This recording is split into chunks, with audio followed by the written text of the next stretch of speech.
Good morning बच्चों। आज हम पास्ट इंडेफिनिट का इंट्रोगेटिव सेंटेंस पढ़ेंगे। इसमें सबसे पहले तो हम जान लेते हैं पास्ट इंडेफिनिट की पहचान क्या होती है। इसमें जिन वाक्यों के अंत में ता था, ती थी, ते थे, या, ई, ए, ये आदि शब्द आते हैं वह पास्ट इंडेफिनिट टेंस कहलाता है। इंट्रोगेटिव सेंटेंस की बात करते हैं। इसमें दो प्रकार के नियम आते हैं। पहला नियम देखते हैं, रूल नंबर 1। रूल नंबर 1 कहता है, यदि वाक्य में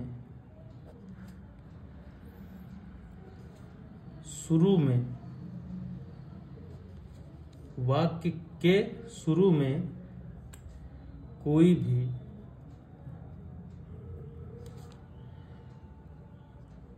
प्रश्नवाचक शब्द आता है तो उस वाक्य का अनुवाद करते समय सबसे पहले सहायक क्रिया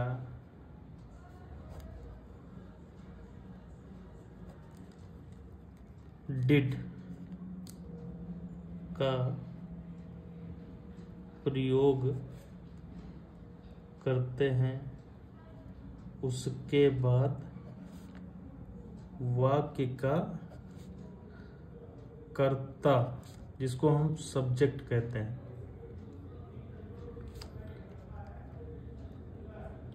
लिखा जाता है। अब इसका इसी बीच फार्मूला जान लेते हैं। फार्मूला ये कहता है कि सबसे पहले जब वाक्य का अनुवाद करेंगे सबसे पहले डिड लगाएंगे, डिड के बाद सब्जेक्ट आएगा,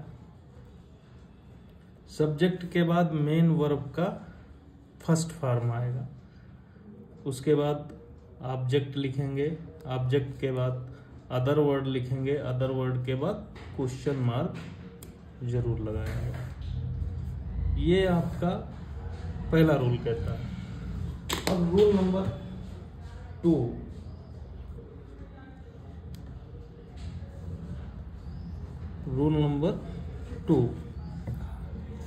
रूल नंबर 2 कहता है कि यदि वाक्य के बीच में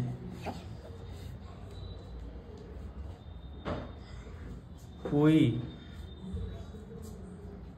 प्रश्नसूचक शब्द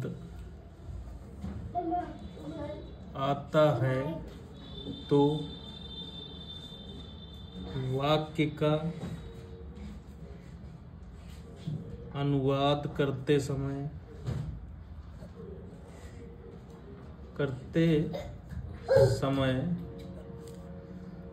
सबसे पहले हम उस प्रश्नसूचक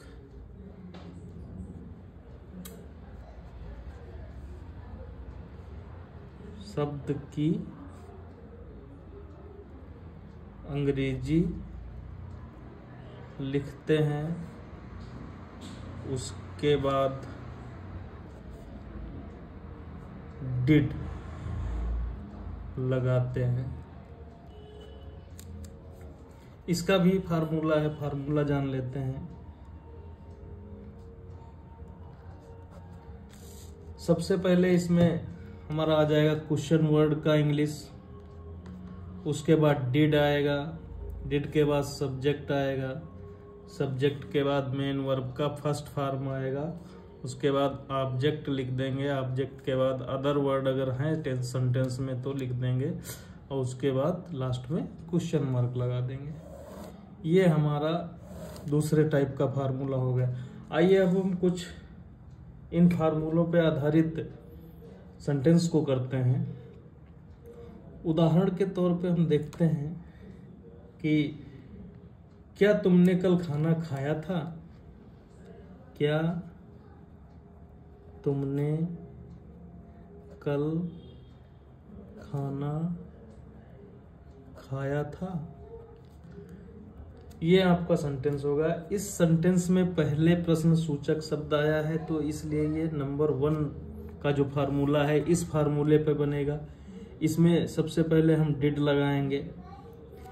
डिड के बाद सब्जेक्ट लिखा जाएगा जो कि यू है, तुमने का यू ही लिखा जाता है। फिर उसके बाद मेन वर्ब का फर्स्ट फॉर्म लगाएंगे, ईट फूड यस्टरडे।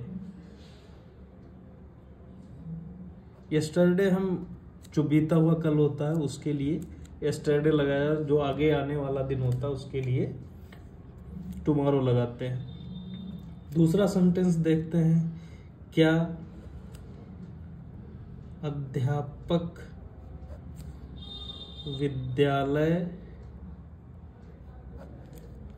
गए थे?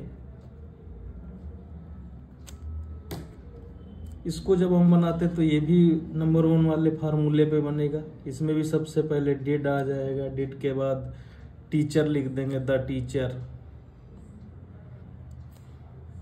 सब्जेक्ट लिखने के बाद मेन वर्ब का फर्स्ट फॉर्म गो टू। गो के बाद हमेशा प्रीपोजिशन टू यूज किया जाता है, टू स्कूल। ये हो गया। इसके बाद अब दूसरे नंबर के फार्मूले पे कुछ हम सेंटेंस कर ले रहे हैं। नंबर 2, नंबर 3, जैसे हम कहते हैं कि सीता कल कहाँ गई थी? तो इसमें सबसे पहले तो जानते हैं कि जो क्वेश्चन वर्ड है वो बीच में आया है, इसलिए सबसे पहले इसकी अंग्रेजी लिखेंगे हम लिख देंगे वेयर। फिर उसके बाद डिड लगाएंगे, उसके बाद सब्जेक्ट लिखेंगे सीता।